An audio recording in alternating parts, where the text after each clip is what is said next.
नमस्कार, मैं Vivek Bindra, founder and CEO बड़ा बिजनेस.com। आपने थंबनेल पे एकदम ठीक पढ़ा है। 7 स्ट्रैटेजी दूंगा सेल्स की, 1 2 3 4 सीक्वेंस में, स्टेप बाय स्टेप होगा। इनको फॉलो करना गेम चेंजर है। रेफरल एंट्री करो। क्या एंट्री करो? रेफरल एंट्री क्या होता है? आप कभी कभी किसी के पास जाते हो, भैया मेरा माल खरीद लो, जाते हो तो वो क्या कहता है? नहीं खरीदूंगा। क्या कहता है? नहीं खरीदूंगा। कोई बात नहीं, उसको जबरदस्ती मत करो। उसको बोलो भाई तू नहीं लेगा तो कोई बात नहीं, 5 लोगों का नाम बता रहे जो ले लेगा, है कि नहीं है? उसको लगता है आसानी से टल गया, भैया पैसे नहीं लेके जाएगा, नाम ही लेके ले, नाम ले ले, 5 की जगह 10 का ले जा, तो कोई बात नहीं, इसको मिल ले, इसको मिल ले, इसको मिल ले। Referral entry. और जब आप बोलोगे अरे बंसल जी, गुप्ता जी ने आपका नंबर दिया था, जरा मिलने आ रहे हैं आपसे, तो गुप्ता जी ने नंबर दिया था? कौन से गुप्ता? अरे वही गुप्ता जी जो है थोड़े हेल्दी से, आपसे बहुत उनकी दोस्ती है। आइए आइए, आप रेफरल के थ्रू वहां पहुंच सकते हैं आसानी से। मेरी बात समझ रहे हैं लाउडली? Yes no? यस। देखो एक बात समझो, जब आप 100 लोगों से मिलोगे, 95 मना कर देंगे। कितने मना करेंगे? 95। 5 आपसे खरीदेंगे, पर वो जो 95 है, हाँ, आपको जो 90 लोगों ने, 95 लोगों ने मना किया, वो अगर 5-5 लोग और दे दे तो 450 नई एंट्री मिल जाएंगी आपको। Are you with me loudly? Yes no? Yes. उल्टा हो जाएगा फनल।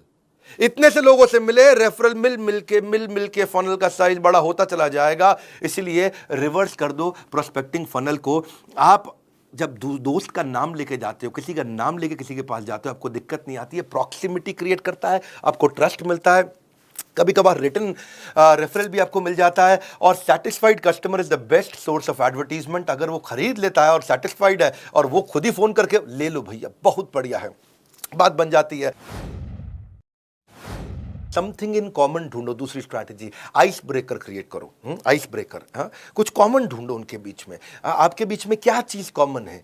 क्योंकि ना ऐसा है, लोगों का कहना है कि एक होता है कंफर्मेशन बायस।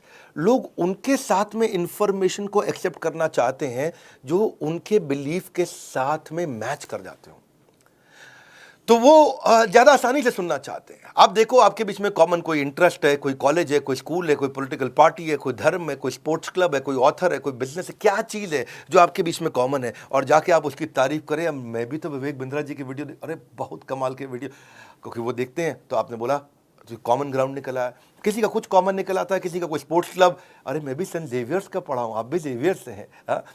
तो अगर थोड़ा ईस्टर्न रीजन का है तो डायलेक्ट अगर कॉमन हो, है कि नहीं है? हाँ, थोड़ा बिहार पटना की तरफ से हो तो वहाँ के जेवियर को जेवियर नहीं जेवियर बोलते, हम भी जेवियर से पढ़े।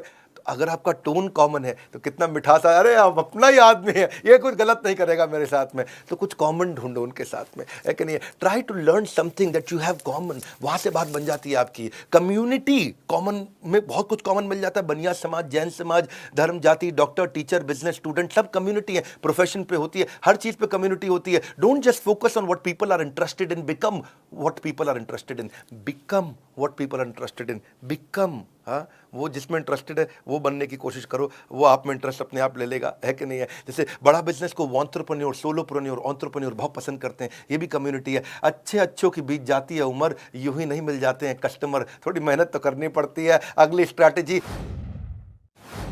पास फ्रेमवर्क पकड़ना है। क्या पकड़ना है? पास। पास में पी मतलब प्रॉब्लम। पहले कस्टमर की प्रॉब्लम को पकड़ो। क्या पकड़ो? प्रॉब्लम को पकड़ो। जब कस्टमर आपको प्रॉब्लम बताए, ये प्रॉब्लम है, इस प्रॉब्लम को थोड़ा विजुअल करो, उस प्रॉब्लम के दर्द को थोड़ा बड़ा करके देखो और उसको भी बड़ा कराओ। हाँ, वो बोलता है मेरे एम्प्लॉय ने इतना परेशान कर रखा है भाई साहब, कोई काम नहीं करते हैं, इतना दुखी कर रखा है, शाम को जल्दी निकल जाते, सुबह लेट आते, भैया बहुत परेशान। तो अब उस पेन को और समझो, पेन को और समझो, उनसे पूछो इस परेशानी का क्या नुकसान हो रहा है। अरे मत पूछिए भैया, बहुत नुकसान हो रहा है। नहीं, क्या नुकसान क्या है? अरे हमको 10 टन माल बनाना था, 4 टन नहीं बना इस महीना, पूरा महीना निकल गया। Oh is it? ये तो बहुत बड़ा नुकसान है। तो 10 की जगह 4 टन हुआ तो इससे क्या नुकसान? नुकसान क्या है? पैसा नहीं आया इस महीना, खर्चा चालू, बिजली का बिल चालू, तनख्वाह चालू, सब चालू, किराया चालू, हम बहुत परेशान है। ओह ये तो बहुत दिक्कत हो जाएगी। तो इसके कारण फिर तो काफी परेशानियां आ जाएंगी। आपको क्या लगता है क्या होगा? क्या बताएं क्या? और कर्जा लेंगे और कर्जे पे इंटरेस्ट आएगा, मार्जिन खत्म। तो वो प्रॉब्लम बता रहा है, प्रॉब्लम को और बड़ा करा रहे हो। आप ऐसा प्रश्न कर रहे हो, इससे और क्या प्रॉब्लम होगा, इससे और क्या तकलीफ होगा। उस प्रॉब्लम के साइज को समझो, प्रॉब्लम की शेप को पहचानो, प्रॉब्लम को रंग दो, रूप दो, ताकि वो महसूस करे अरे ये तो बहुत बड़ी प्रॉब्लम है। और जब वो प्रॉब्लम जब हो गया, समझ गया वो, तो उस प्रॉब्लम पे हो सके तो थोड़ा नमक डाल दो, एजिटेट, पास में PA मतलब एजिटेट, थोड़ा और नमक डाल दो। भैया अगर ये प्रॉब्लम 6 महीना नहीं सुलझी तो क्या होगा? 6 महीना नहीं सुलझी तो बस कुछ नहीं है जी, मटके में मिलेंगे हरिद्वार में। तो वो और बड़ी प्रॉब्लम देखने लगी उसको। तो पास, प्रॉब्लम, एजिटेशन, और अब आता है सोल्यूशन S। अब आप उसको सोल्यूशन दीजिए, वो तुरंत ले लेगा। आपका सोल्यूशन उसके चोट पे एक बाम की तरह होगा। आपकी पोजीशनिंग ऐसे करो, आपने उसके इमोशनल पेन पॉइंट का टेक केयर किया, इसको बोलते हैं पास फ्रेमवर्क। ये थोड़ी समझदारी के साथ करना चाहिए। इसमें हमें चालाकी नहीं, समझदारी चाहिए। मैं नहीं बोल रहा हूँ चालाक बन के किसी को लूट लो, ऐसा नहीं मैं कह रहा हूँ। समझदारी से आप उसकी समस्या को समझो और समस्या कैलकुलेट करने दो कि कितनी ज़्यादा बड़ी है, और जब वो बड़ी समस्या को पहचान पाएगा, समझ पाएगा, तो आपके सोल्यूशन को तुरंत ले पाएगा। People don't buy vitamin, they by health. लोग वाइटामिन नहीं खरीदते, लोगों को हेल्थ चाहिए है, इसलिए वाइटामिन मत बेचो, उनका हेल्थ बेचो। हाँ, मेक इट अबाउट देम, उनके बारे में बात करो। Just like you don't like listening to a self absorbed monopolised conversation. कई लोगों की आदत होती है, वो हर बात में अपनी तारीफ करते हैं। हाँ, उनकी लिसनिंग भी ऑटोबायोग्राफिकल होती है। जब आप उनको बोलो अरे मैंने बहुत मेहनत करी, तो क्या बोलेंगे? तूने क्या मेहनत करी जो मैंने करी थी, है कि नहीं? आप उन्हें बोलो अरे बहुत बारिश से आया, बहुत परेशान, तू क्या बारिश से आया जो एक बार मैं बारिश से आया था। अब वो आपसे बात करेगा, अरे भैया मैं बहुत थक गया, तू क्या थका है जो मैं थका था।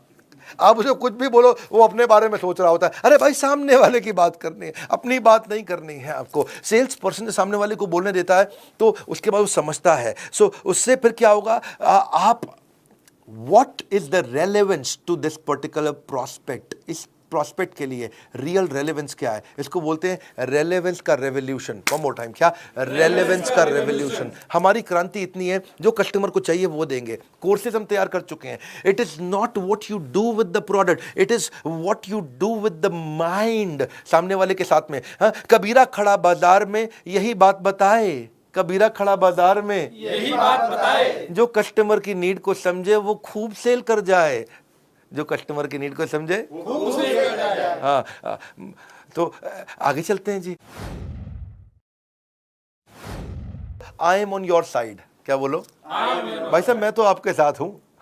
मैं तो आपके साथ हूँ, ना मैं तो आपके साथ हूँ। देखो, जो तुमको हो पसंद वही बात करेंगे, तुम दिन को कहो रात तो हम रात कहेंगे। मैं तो आपकी तरफ हूं, कम ऑन, मैं तो आपकी तरफ हूं। सेल्स पर्सन क्या करता है, अगर कस्टमर के साथ उसकी बहस हो जानी, सस्ता करो सस्ता करो, वो कहना नहीं कर सकता, लेकिन हाँ मैं एक काम करता हूं, मैं मैनेजमेंट से लड़के आता हूं आपके लिए, मुझको जरा 15 मिनट दो, आप यहां बैठो, अंदर हमारे बॉस बैठे हैं, मैं जरा उनको समझा के आता हूं।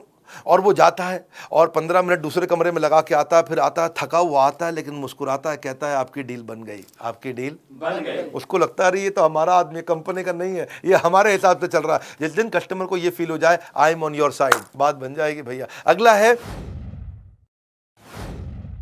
Because justification. ये एक नया तरीका है, कौन सा? Because justification. हाँ, इसको बोलते हैं क्योंकि टेक्निक। कौन सी टेक्निक? क्योंकि टेक्निक। क्योंकि टेक्निक है जी। सामने वाले को एक रीजन दे दो तो वो बात को मानने के चांसेस बढ़ जाते हैं।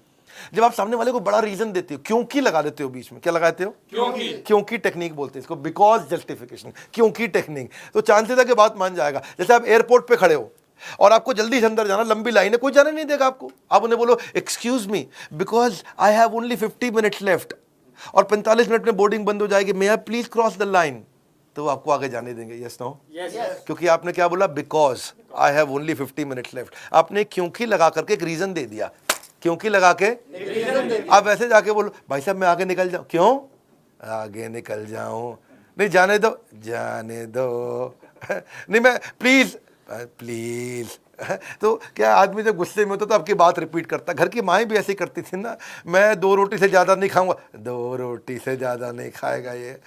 तो गुस्से में आदमी रिपीट करता है। लेकिन आपको क्या करना है, जब किसी को बात मनानी हो तो क्योंकि टेक्निक लगाओ। क्या लगाओ? जब बिग बाजार में लंबी लाइन में खड़े हो ना आप, तो आपको अगर आगे जाना है तो आप कई लोग क्या बोलते हैं, भाई साहब क्योंकि मेरे पास तो केवल 2 ही आइटम है और बहुत जल्दी में हूँ, बच्चा वेट कर रहा है, मैं चले जाऊँ क्या?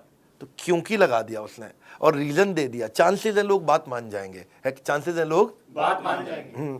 जैसे आप किसी कस्टमर के पास जाते हो और उसे कहते हो मुझे मालूम है कि आप इस प्रोडक्ट का डेमो जरूर देखना चाहोगे क्योंकि इसकी by one get one free offer आज शाम को ही खत्म हो रही है। तो जैसे ही आपने क्योंकि लगा के एक स्ट्रॉन्ग रीजन दे दिया तो वो कहेगा अच्छा हाँ डेमो तो देखना चाहूंगा जी, है कि नहीं है। हाँ, आप जैसे जाके कस्टमर को बोलो मुझे मालूम है कि आप इस प्रोडक्ट में जरूर इंटरेस्ट लोगे क्योंकि आपके सारे कॉम्पिटिटर इसे यूज कर रहे हैं।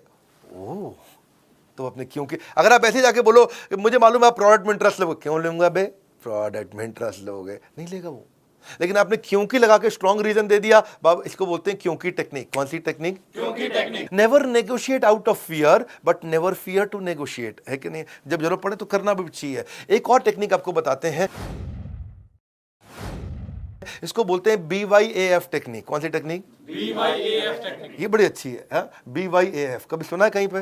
नहीं सर। नहीं, तो ये होती है but you are free. B but YUARF free, but you are free. भाई मैं आपको प्रोडक्ट दिखाने जा रहा हूं but you are free to not to buy the product also. इसका मतलब क्या हुआ, भाई साहब मैं आपको बहुत बढ़िया मोबाइल देना चाहता हूं, ये मेरा मोबाइल देखो, मैं आपको ये मोबाइल आपको दिखाना चाहता हूं, कोई जरूरी नहीं है आपको खरीदना है, आप खाली देख लीजिए। जैसे ही आप बोल देते हो कि कोई जरूरी नहीं है आपको खरीदना है, you are free not to buy but you are free, जैसे ही आप ये बोल देते हो तो उसको लगता है डिसीजन मैं ले रहा हूं, I am free not to buy. क्योंकि कारण क्या है, people hate being told what to do. अगर आप उन्हें बोलो कि ये खरीद लो, लोगों को अच्छा नहीं लगता कि कोई उनको आगे बताए कि ये करो, ये खरीद लो, ये खरीद लो, ये खरीद लो, खरीद, ये पसंद नहीं आता। आपकी मर्जी, आप चाहें तो ले, चाहे ना भी ले, आप देख सकते हैं इसको। उससे सामने वाले को लगता है अच्छा मैं डिसाइड करूंगा, ये नहीं बोल रहा खरीदने को मुझे, लाओ दिखाओ फिर, ठीक है जी। हाँ, सो अगर आप उनकी चॉइस को लिमिट कर दो और बोलो खरीद लो, तो लोगों का जो रिएक्शन होता है वो क्लोज माइंड होता है। लेकिन अगर आप उनको ऑप्शन दे दो कि भाई बट यू आर फ्री, तो उनको वो ओपन माइंड हो जाते हैं, ये कोई जबरदस्ती नहीं करेगा मुझसे, चलो दिखाओ। Negotiation means getting the best of your opponent without making him realise. Customer को पता भी नहीं चलता और वो आपका पार्टनर बन जाता है, वो आपका पार्टनर बन जाता है। सेल्स की क्लोजिंग कैसे की जाए? सेल्स की क्लोजिंग करने के लिए एक बड़ा अच्छा तरीका है, क्वालिटी क्लोज अप्रोच बोलते हैं, क्वालिटी अप्रोच। प्रोडक्ट की क्वालिटी को इतना डिटेल में समझाओ, इतना डिटेल में। मैं कश्मीर गया था और कश्मीर में वहाँ जो है ना रास्ते में कारपेट बेचने वालों के शोरूम आते हैं, को कश्मीरी कारपेट होते हैं। अच्छा, बिठा के कारपेट की इतनी डिटेल में समझा रहे थे कि ये मशीन से नहीं बनते हैं भाईजान, आप भाईजान मशीन से नहीं बनते हैं। ओके भाईजान में इतनी गहरा, भाईजान, तो मैं भी ध्यान से सुन रहा, अच्छा मशीन से नहीं बनते, वो हाथ से बनते हैं। हाँ, और फिर जो उसने बताया कि हाथ से कैसे बनते हैं, कितने कारीगर लगते हैं, उतना डिटेल में क्वालिटी, हमको भी लगने लगा अच्छा है कारपेट, है जी। लेकिन एक्चुअली मशीन का कारपेट अच्छा होता है, लेकिन उसकी बात सुन के लगा कि मशीन का कारपेट तो मतलब जैसे कूड़ा हो गया, है जी, कारपेट तो इसी का अच्छा है। अच्छा, वो महंगा भी दे, क्योंकि बताने का एक्सपीरियंस को बोलते हैं आर्टिस्टिक अप्रोच। आर्टिजन मतलब कि किसी की कला है इसके अंदर, वो कला को एक्सपीरियंस। कला की कीमत नहीं होती भाईजान। मैं बहुत ठीक कह रहा भाई। तो उस चक्कर आपको ये समझना है कि आप एक्सप्लेन कैसे करते हो। क्वालिटी क्लोज, क्या बोलते हैं? क्वालिटी की गहराई में उतर जाओ। आर्टिजन क्लोज अप्रोच, हाँ, कि क्या आर्ट है इसके अंदर, छुपी हुई आर्ट क्या है। अगला है ओनरशिप क्लोज अप्रोच। ओनरशिप का मतलब क्या होगा, जो सेलर है ना वो ऐसे बोलेगा, भाई साहब ये एवरीथिंग अबाउट एंटरप्रेन्योरशिप मैंने खुद यूज किया है, तब तक नहीं बेचा, मैं खुद इसका ओनर, मैंने खुद यूज किया है। और रोज सुबह 5 से 6 1 घंटा डायरी पेन लेके बैठता हूँ, बेटे को साथ में बैठाता हूँ स्कूल जाने से पहले, उसके रोज 1 घंटा मैं खुद यूज कर रहा हूँ भाई साहब, तब जाकर के मैं दे रहा हूँ आपको। और पहले मुझे भी नहीं लगता था क्या होगा ये, क्या है जी, बहुत हम तो पहले से ही ट्रेंड है, बनिए को कौन सिखाएगा, मारवाड़ी को कौन सिखाएगा। लेकिन आज भाई साहब मैं भी ऐसा फील करता था, जब से यूज करा I felt and found that this is outstanding. इसको बोलते हैं फील फेल्ट फाउंड। क्या बोलते हैं? Feel felt found.